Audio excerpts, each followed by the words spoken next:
Good morning Varinder, स्वागत है आपका। बताएं, पहले शुरुआत करते हैं अच्छे नतीजों के साथ। बताएं कौन कौन से रिजल्ट्स ऐसे हैं जो कल बाजार बंद होने के बाद आए हैं और आपको पसंद भी आए हैं।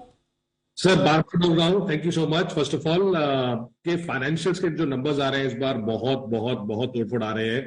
मतलब कि मैं नंबर सुबह देख रहा था सर, एक छोटा सा रिकैप है कि कब देखा आपने कि कैनरा बैंक 3,000 करोड़ का प्रॉफिट करने लगा है। 3,000 के करोड़ के प्रॉफिट के ऊपर सर अगर इसको मैं एनालाइज करता हूं तो आज भी ये 5 का पी पे मिलता है स्टॉक।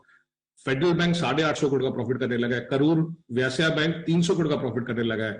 और अगर वैल्यूएशन वाइज देखा जाए तो सर अभी भी कुछ कुछ बैंक्स हैं, कुछ कुछ बोलूंगा, कुछ कुछ बैंक्स हैं जिनका आरओए बहुत अच्छा है, जिनका बुक अच्छा है, जिनकी मैनेजमेंट अच्छी है, वो अभी भी आपको 5 या 6 या 7 की पी पे मिलते हैं। और फाइनेंशियल में क्या है सर कि आपको जैसे आरबीएल बैंक मतलब करूर आरबीएल से सस्ता होगा, कैनरा आज भी पंजाब एंड सिंध बैंक से सस्ता है, फेडरल बैंक अभी भी सेंट्रल बैंक ऑफ इंडिया से सस्ता है।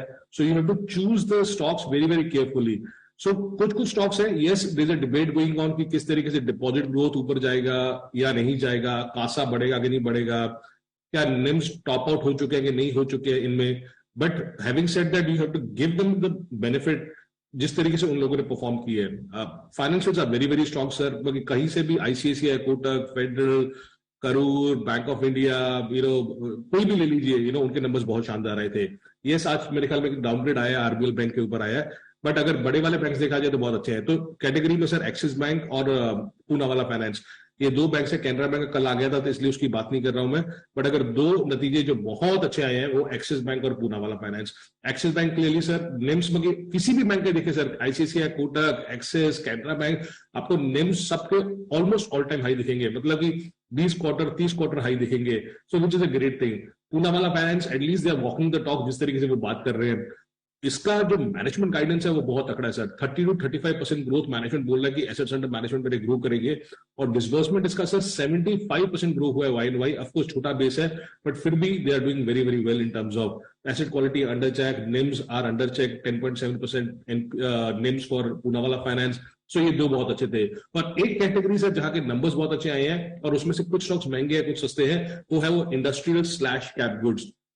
कल क्राफ्टमैन का नंबर आया था, थोड़ा सा आप बोल सकते हो कि हाँ भी मार्जिन 100 बेसिस पॉइंट नीचे था जो मार्केट एक्सपेक्ट कर रही थी, बट उनका गाइडेंस और मैनेजमेंट कमेंट्री बहुत ज्यादा स्ट्रांग है। बट अगर जो नंबर्स कल आए थे मार्केट क्लोजिंग के बाद उसमें त्रिवेणी टर्बाइंस देखिए सर, मतलब टोटल टॉप लाइन ग्रोथ देखिएगा तो top line growth is 44%, EBITDA growth is 40%, margin जो 20% के आसपास है वो उतने मेंटेन रहे हैं, और प्रॉफिट इज अप 47%। थोड़ा महंगा स्टॉक है but very strong set of numbers. के इंडस्ट्रीज जो पावर सेगमेंट में उसमें बहुत जरूरी अच्छा काम हो रहा है सर। केबल और ईपीसी जो इसके सेगमेंट है उन्होंने बहुत बहुत अच्छा किया। तो मतलब 13-14 हजार का मार्केट कैप है बट सेल्स 14% ऊपर है Y and Y sir. EBITDA 16% ऊपर था वाई एंड वाई, मार्जिन अभी भी 10% पे है, और प्रॉफिट इसका 27% ऊपर आया वाई एंड वाई। अगर सेगमेंट्स देखें तो जैसे मैंने इसका बोला कि केबल डिवीजन जो है वो 13% ऊपर है क्वार्टर क्वार्टर, 16% ऊपर है Y and Y. This segment has done very very well. और उसमें देखा जाए सर पॉलीकैब ने अच्छा किया, हैवेल्स ने उतना अच्छा नहीं किया, बट के is doing very well in that segment. ये दोनों स्टॉक्स थे। शुगर कंपनी का पहला नंबर जो है घाटपुर बाय का जो रीलिस्ट हुआ था, और वाई वाई नंबर्स नहीं है उसके बिकॉज रीलिस्टिंग हुआ था, क्वार्टर क्वार्टर नंबर कंपेयर करना पड़ेगा। तो नंबर्स उसके अच्छे आए सर। क्वार्टर क्वार्टर 15% ऊपर है सेल्स, एबिटा 50% ऊपर है क्वार्टर क्वार्टर, मार्जिन 4.5% के 5.5% हो गए हैं। तो धामपुर भाई ने अच्छा किया। भारत बिजली और स्टील कास्ट दो छोटी कंपनीज हैं जो मैं कैप गुड्स इंडस्ट्रियल्स पावर में डालूंगा। आई थिंक उनके नंबर्स भी बहुत शानदार आए थे। भारत बिजली कंसिस्टेंटली डूइंग वेरी वेल, बाकी इन दौरान जहां पे इन्फ्लेशन का खतरा है अभी भी उसका ग्रॉस मार्जिन 26.5% पे मेंटेन्ड है, एबिटा मार्जिन 8.5% पे मेंटेन्ड है, 20% ग्रोथ कर रहा है और सस्ता स्टॉक है। Even steel cast sir, casting is one space I think which is doing very very well. Casting में चाहे वो स्टील, एल्यूमिनियम या स्टेनलेस स्टील की कास्टिंग होती है, this is something like forging, but forging से थोड़ा सा अलग है। बट कास्टिंग में थोड़ा सा ध्यान रखिए। आई थिंक जैसे स्टील कास्ट के नंबर्स आए 51% ऊपर था सेल्स सर इसका, 38% ऊपर था ग्रॉस प्रॉफिट, एबिटा 84% ऊपर था, और मार्जिन 25.5% हो गया सर इस कंपनी के कास्टिंग के। Very very solid set of numbers coming in this company. सस्ता स्टॉक है ये सर। तो financials and industry slash cap goods या पावर, ये नंबर्स थे जो बहुत अच्छे दिखे थे। ओके, तो ये आपके लिए नंबर्स मजबूत। आइए अब थोड़े कमजोर रिजल्ट्स पर भी फोकस किया जाए। कौन से रिजल्ट्स हैं जो उम्मीद के मुताबिक नहीं रहे हैं। सो सर टाटा कम्युनिकेशन के नंबर्स उतने खराब नहीं थे, बट बिकॉज मार्केट में बहुत ज्यादा चैटर था लास्ट कुछ दिनों में कि नंबर्स उसके बहुत तकड़े आएंगे, तो आई थिंक चैटर से वो कमजोर नतीजे आए हैं टाटा कम्युनिकेशन के। डेटा सर्विसेज जो सबसे बड़ा सेगमेंट है सर इनका, वहां पे एबिट डाउन हुआ है 12% क्वार्टर क्वार्टर और 20% वाई, जिसके कारण इनका टोटल जो एबिटा मार्जिन है वो 26% का 24% रह गया है। So a good stock, great stock, even if the sales were increasing on a consolidated basis, but EBITDA margin में हिट इसलिए है because of this data services segment. So data services has been growing well Y on quarter, पर EBIT margin वहां पे हिट हुआ है। Container corporation of India का अगेन उम्मीदें ज्यादा थी सर, बट रेल फ्रेट के जो एक्सपेंसेस है उसके कारण उसका एबिटा ड्रैग किया, एबिटा मार्जिन कमजोर हुए हैं, और उसका प्रॉफिट जो आपको ज्यादा दिख रहा है वो इसलिए दिख रहा है बिकॉज उसमें अदर इनकम है। तो एबिटा मार्जिन जो 25% होते थे लास्ट क्वार्टर सर 21% रह गए हैं, और वाई भी 24% से 21% रह गए हैं।